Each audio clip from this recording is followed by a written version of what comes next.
ಇವತ್ತು direct ಕುಕ್ಕರ್ನಲ್ಲಿ veg biryani recipe ಯಾವ ರೀತಿ ಮಾಡೋದಂತ ತೋರಿಸ್ತಿದ್ದೀನಿ. ಎಷ್ಟು ತಿಂದರೂ ಭೀ ಸಾಕಾಗೋಲ್ಲ, ಅಷ್ಟು ರುಚಿಯಾಗಿ ಬರುತ್ತೆ. ಇದು ಮುಂಜಾನೆ ಬ್ರೇಕ್ಫಾಸ್ಟಿಗೆ ಆಗಿರ್ಬೋದು ಅಥವಾ ಟಿಫಿನ್ ಬಾಕ್ಸ್ಗೆ ಆಗಿರ್ಬೋದು, ಎಲ್ಲದಕ್ಕೂ ಸೂಪರ್ ಆಗಿರುತ್ತೆ.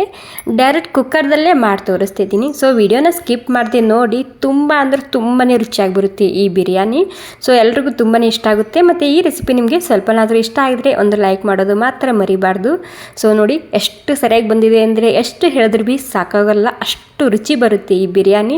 ಸೊ ನಿಮಗಂತೂ ಖಂಡಿತ ಇಷ್ಟ ಆಗೇ ಆಗುತ್ತೆ, ಯಾಕಂದರೆ ಅಷ್ಟು ರುಚಿಯಾಗಿ ಬರುತ್ತೆ. ಮತ್ತು ನೀವು ಕೂಡ ಮಾಡ್ತಿರ್ತೀರಿ ಆವಾಗವಾಗ, ಬಟ್ ಈ ವಿಧಾನದಲ್ಲಿ ನೀವು ಕೇವಲ ಒಂದು ಸಲನ ಟ್ರೈ ಮಾಡಿ ನೋಡಿ. ಈ ವೆಜ್ ಬಿರಿಯಾನಿ ರೆಸಿಪಿ ಮಾಡೋದಕ್ಕೆ ಮೊದಲಿಗೆ ನಾನಿಲ್ಲಿ 2 ಗ್ಲಾಸ್ ಆಗುವಷ್ಟು ಬಾಸ್ಮತಿ ಅಕ್ಕಿ ಹಾಕ್ಕೊತಿದ್ದೀನಿ. ನೋಡಿ, ಈ ಗ್ಲಾಸ್ಲಿ ನಾನು 2 ಗ್ಲಾಸ್ ಆಗುವಷ್ಟು ಅಕ್ಕಿ ಹಾಕ್ಕೊಂಡಿನಿ. ಇವಾಗ ಕ್ಲೀನಾಗಿ ಒಂದು 2 ಸಲ ತೊಳ್ಕೊಂಡು ಇದನ್ನು ನೆನೆಯೋದಕ್ಕೆ ಬಿಡ್ತಿದ್ದೀನಿ. ಸುಮಾರು ಒಂದು 10 ರಿಂದ 15 ನಿಮಿಷ ಆಗೋ ತನಕ ಒಂದು 2 ಸಲ ತೊಳ್ಕೊಂಡಿನಿ, ಮತ್ತು ನೀರು ಹಾಕಿಟ್ಟಿದ್ದೀನಿ ಅದಕ್ಕೆ. ಇವಾಗ ಇದು ಸೈಡಿಗೆ ಎತ್ತಿಟ್ಕೊಂಡು ಇಲ್ಲಿ ಕುಕ್ಕರ್ದಲ್ಲಿ ಎಣ್ಣೆ ಹಾಕ್ಕೊತಿದ್ದೀನಿ ಒಂದು ಸ್ವಲ್ಪನೇ.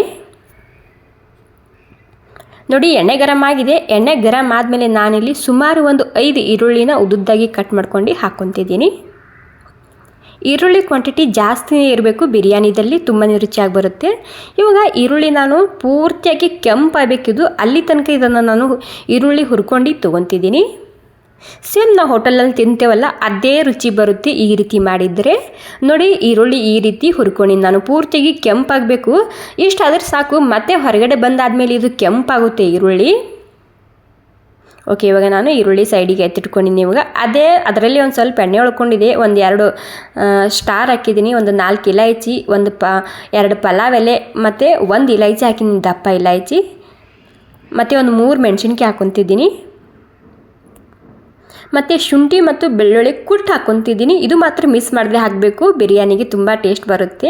ಪೇಸ್ಟ್ ಹಾಕೋದಕ್ಕಿಂತ ಕುಟ್ಟೆ ಹಾಕ್ಕೊಳ್ಳಿ ಶುಂಠಿ ಮತ್ತು ಬೆಳ್ಳುಳ್ಳಿ. ಮತ್ತು ಒಂದು 2 ಈರುಳ್ಳಿನ ಹಾಕ್ಕೊತಿದ್ದೀನಿ. ಇವಾಗ ಈರುಳ್ಳಿ ನಾನು ಮತ್ತು ಸ್ವಲ್ಪನೇ ಹಸಿ ವಾಸನೆ ಹೋಗೋ ತನಕ ಹುರ್ಕೊಂಡು ತೊಗೊತಿದ್ದೀನಿ. ಸ್ವಲ್ಪ ಹಸಿ ವಾಸನೆ ಹೋಗಿ ಸ್ವಲ್ಪ ಕೆಂಪಾಗಬೇಕು ಈರುಳ್ಳಿ.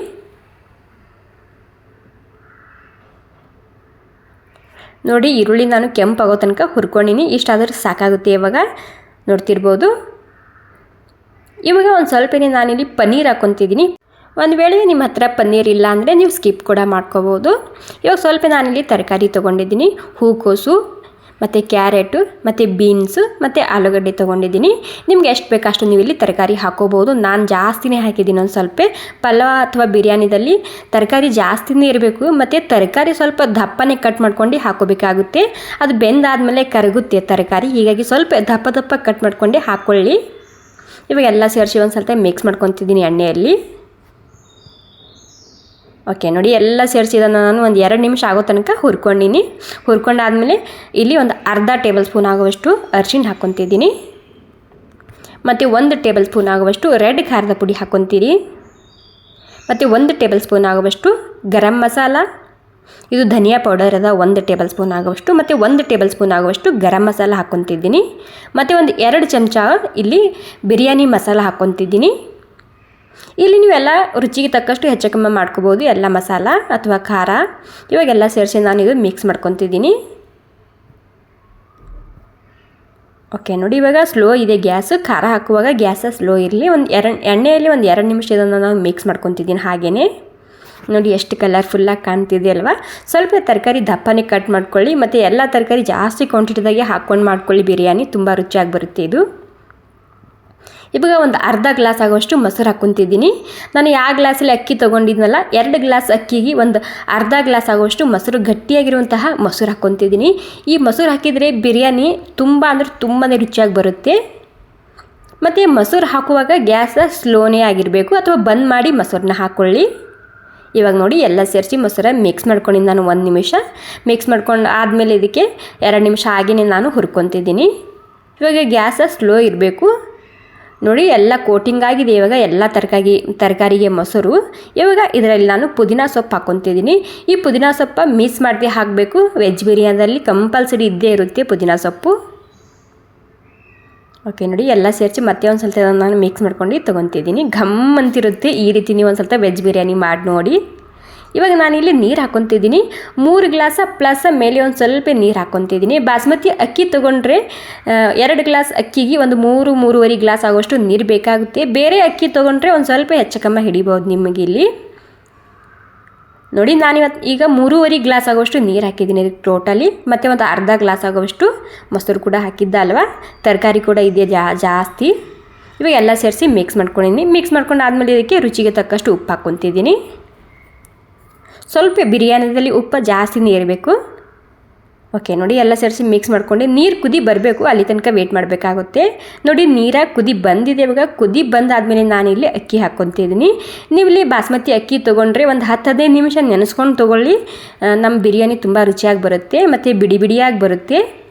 ಇವಾಗ ನೋಡಿ ಎಲ್ಲ ಸೇರಿಸಿ ಮಿಕ್ಸ್ ಮಾಡ್ಕೊಂಡಿದ್ದೀನಿ. ನಾನಿಲ್ಲಿ ಸ್ಲೋಲಿಯಾಗಿ ಒಂದು ಸ್ವಲ್ಪ ಮಿಕ್ಸ್ ಮಾಡ್ಕೊಂಡು ತೊಗೊತಿದ್ದೀನಿ. ಇಲ್ಲಿ ನೀರು ಕುದಿ ಬಂದಾದಮೇಲೆ ನೀವಿಲ್ಲಿ ಅಕ್ಕಿ ಹಾಕ್ಕೋಬೇಕಾಗುತ್ತೆ. ಸೊ ಜಾಸ್ತಿ ಅನ್ನ ಆಗಿದೆ, ಕುಕ್ಕರ್ ಸಣ್ಣದಾಗಿದೆ ನನಗಿಲ್ಲಿ. ಇವಾಗ ಸ್ಲೋಲಿಯಾಗಿ ಮಿಕ್ಸ್ ಮಾಡ್ಕೊಂಡಿದ್ದಕ್ಕೆ ಒಂದು 5 ನಿಮಿಷ ಹಾಗೆ ಬಿಟ್ಟಿದ್ದ. ನೀರು ಒಂದು ಅರ್ಧ ಖಾಲಿಯಾಗಿದೆ, ಇನ್ನೂ ಒಂದು ಅರ್ಧ ನೀರು ಹಾಗೆ ಉಳ್ಕೊಂಡಿದೆ. ಇವಾಗ ಒಂದು ಸ್ವಲ್ಪ ಸ್ಲೋಲಿ ಆಗಿದ್ದನ್ನು ಮಿಕ್ಸ್ ಮಾಡ್ಕೊತಿದ್ದೀನಿ. ಮಿಕ್ಸ್ ಮಾಡ್ಕೊಂಡು ಮತ್ತೆ ಇದಕ್ಕೆ ಮೀಡಿಯಮ್ ಗ್ಯಾಸ್ನಲ್ಲಿ 1 ಸೀಟಿ ಹೊಡ್ಸ್ಕೊಂಡು ತೊಗೋಬೇಕಾಗುತ್ತೆ. ಅಂದರೆ ಮೊದಲಿಗೆ ಒಂದು 5 ನಿಮಿಷ ಹಾಗೇ ಕುದಿಸ್ಕೊಂಡು ತೊಗೋಬೇಕಾಗುತ್ತೆ. ಒಂದು ಸ್ವಲ್ಪ ಕೊತ್ತಂಬರಿ ಸೊಪ್ಪು ಹಾಕ್ಕೊತಿದ್ದೀನಿ. ನಾವು ಮೊದಲೇ ಈರುಳ್ಳಿ ಹುರ್ಕೊಂಡು ಇಟ್ಟಿದ್ವಲ್ಲ ಅದನ್ನು ಹಾಕ್ಕೊತಿದ್ದೀನಿ. ಒಂದು ಅರ್ಧ ಹಾಕ್ಕೊತಿದ್ದೀನಿ. ಒಂದು ಸ್ವಲ್ಪ ಇಲ್ಲಿ ಒಂದು ಸ್ವಲ್ಪ ಪ್ಲೇಟ್ನೆಲ್ಲನೂ ಹಾಗೆ ಇಟ್ಕೊಂಡಿನಿ ಸೈಡಿಗೆ. ಇವಾಗ ಎಲ್ಲ ಸೇರಿಸಿ ಒಂದು ಸ್ವಲ್ಪ ಸರಿಯಾಗಿ ಇದನ್ನು ಮಿಕ್ಸ್ ಮಾಡ್ಕೊಂಡು ತೊಗೊತಿದ್ದೀನಿ. ಇವಾಗ ನಾನು ಇದೇ ಸ್ಟೇಜ್ನಲ್ಲಿ ಇಲ್ಲಿ 1 ನಿಂಬೆಹಣ್ಣಿನ ರಸ ಹಾಕಿದ್ದ. ಆವಾಗ ಕ್ಯಾಮ್ರಾ ಆಫ್ ಇತ್ತು, ರೆಕಾರ್ಡ್ ಆಗಿಲ್ಲ. ಮೀಡಿಯಮ್ ಗ್ಯಾಸ್ನಲ್ಲಿ ಇವಾಗ ನಾನು 1 ಸೀಟಿ ಹೊಡ್ಸ್ಕೊಂಡು ತೊಗೊಂಡಿದ್ದೀನಿ. ಮತ್ತು ಅವಾಗ ಕೂಡ ಬಿಟ್ಟಿದೆ ಇದು ಪೂರ್ತಿಯಾಗಿ, ಹೀಗಾಗಿ ನಾನು ಇಲ್ಲಿ ಓಪನ್ ಮಾಡಿದ್ದೀನಿ. ಇವಾಗ ಇದರಲ್ಲಿ ಒಂದು 2 ಚಮಚ ಆಗುವಷ್ಟು ತುಪ್ಪ ಹಾಕ್ಕೊತಿದ್ದೀನಿ. ಓಕೆ ನೋಡಿ, ಒಂದು 2 ಟೇಬಲ್ ಸ್ಪೂನ್ ಆಗೋಷ್ಟು ತುಪ್ಪ ಹಾಕ್ಕೊಂಡು ಒಂದು 5 ನಿಮಿಷ ಇದಕ್ಕೆ ಹಾಗೇ ಬಿಡ್ತಿದ್ದೀನಿ. ಓಕೆ ನೋಡಿ, ಒಂದು 5 ನಿಮಿಷ ಆಗೋ ತನಕ ತುಪ್ಪ ಹಾಕಿದ ಮೇಲೆ ಹಾಗೆ ಬಿಟ್ಟಿದ್ದ. ಇವಾಗ ನೋಡಿ ನಮ್ಮ ರುಚಿಯಾಗಿರುವಂತಹ ವೆಜ್ ಬಿರಿಯಾನಿ ರೆಸಿಪಿ ತಯಾರಾಗಿದೆ. ಹೋಟೆಲ್ನಲ್ಲಿ ತಿಂತೀರಲ್ಲ ಅದಕ್ಕಿಂತ ರುಚಿಯಾಗಿ ಬರುತ್ತೆ. ನೀವು ಈ ವಿಧಾನದಲ್ಲಿ ಒಂದು ಸ್ವಲ್ಪ ಟ್ರೈ ಮಾಡಿ ನೋಡ್ಬೋದು. ಸೊ ಮುಂಜಾನೆ ಮಕ್ಕಳಿಗೆ ಬ್ರೇಕ್ಫಾಸ್ಟಿಗೆ, ಟಿಫಿನ್ ಬಾಕ್ಸ್ಗೆ ಎಲ್ಲದಕ್ಕೂ ಸೂಪರಾಗಿರುತ್ತೆ. ಅಥವಾ ನೀವು ರಾತ್ರಿ ಊಟ ಕೂಡ ಈ ರೀತಿನ ಮಾಡ್ಕೋಬೋದು ಬಿರಿಯಾನಿ. ಸೊ ಫ್ರೆಂಡ್ಸ್, ಈ ರೆಸಿಪಿ ನಿಮಗೆ ಸ್ವಲ್ಪನಾದರೂ ಇಷ್ಟ ಆಗಿದ್ರೆ ಪ್ಲೀಸ್ ಒಂದು ಲೈಕ್ ಮಾಡಿ. ಹಾಗೆ ನಿಮ್ಮ ಅಭಿಪ್ರಾಯ ನನಗೆ ಕಾಮೆಂಟ್ ಮೂಲಕ ತಿಳಿಸಿ. ಸೊ ಒಂದು ಸ್ವಲ್ಪ ಖಂಡಿತ ಟ್ರೈ ಮಾಡಿ ನೋಡಿ. ನನಗಂತೂ ಬಾಯಲ್ಲಿ ನೀರು ಬರುತ್ತಿದೆ, ಯಾಕಂದರೆ ಅಷ್ಟು ರುಚಿಯಾಗಿ ಬರುತ್ತೆ ಈ ಬಿರಿಯಾನಿ. ಎಷ್ಟು ಹೇಳಿದ್ರೆ ಭೀ ಕಮ್ಮಿನೇ. ಸೊ ಒಂದು ಸ್ವಲ್ಪ ಖಂಡಿತ ಮಾಡಿ ನೋಡಿ, ಎಲ್ಲರಿಗೂ ತುಂಬಾ ಇಷ್ಟ ಆಗುತ್ತೆ. ನಿಮ್ಮ ಮನೆಯಲ್ಲಿ ಏನು ತರಕಾರಿ ಇರುತ್ತೆ ಅದನ್ನೇ ಹಾಕ್ಕೊಂಡು ಕೂಡ ಈ ರೆಸಿಪಿನ ನೀವು ಟ್ರೈ ಮಾಡ್ಬೋದು.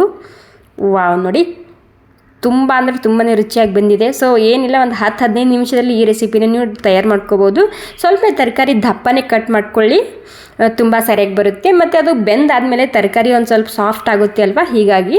ಮತ್ತು ತರಕಾರಿ ಕ್ವಾಂಟಿಟಿ ಜಾಸ್ತಿನೇ ಇರಬೇಕು ಬಿರಿಯಾನಿದಲ್ಲಿ.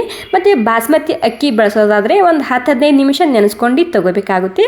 ಬೇರೆ ಅಕ್ಕಿ ಆದರೆ ನಿಮ್ಗೆ ಗೊತ್ತಿರುತ್ತೆ ಯಾವ ರೀತಿ ಮಾಡಬೇಕಂತೇಳಿ. ಮತ್ತು ಇದಕ್ಕೆ ಮೀಡಿಯಮ್ ಗ್ಯಾಸ್ನಲ್ಲಿ ನಾನು 1 ಸೀಟಿ ಹೊಡೆಯೋಕ್ಕಿಂತ ಮೊದಲೇ ಬಂದ್ ಮಾಡಿದ್ದ. ನೋಡಿ ಎಷ್ಟು ಬಿಡಿ ಬಿಡಿಯಾಗಿ ಬಂದಿದೆ. ಮೇಲೆ ಒಂದು ಸ್ವಲ್ಪ ನಿಂಬೆಹಣ್ಣಿನ ರಸನ ಹಾಕ್ಕೊಂಡು ನೀವು ತಿನ್ಬೋದು. Okay friends, thank you so much.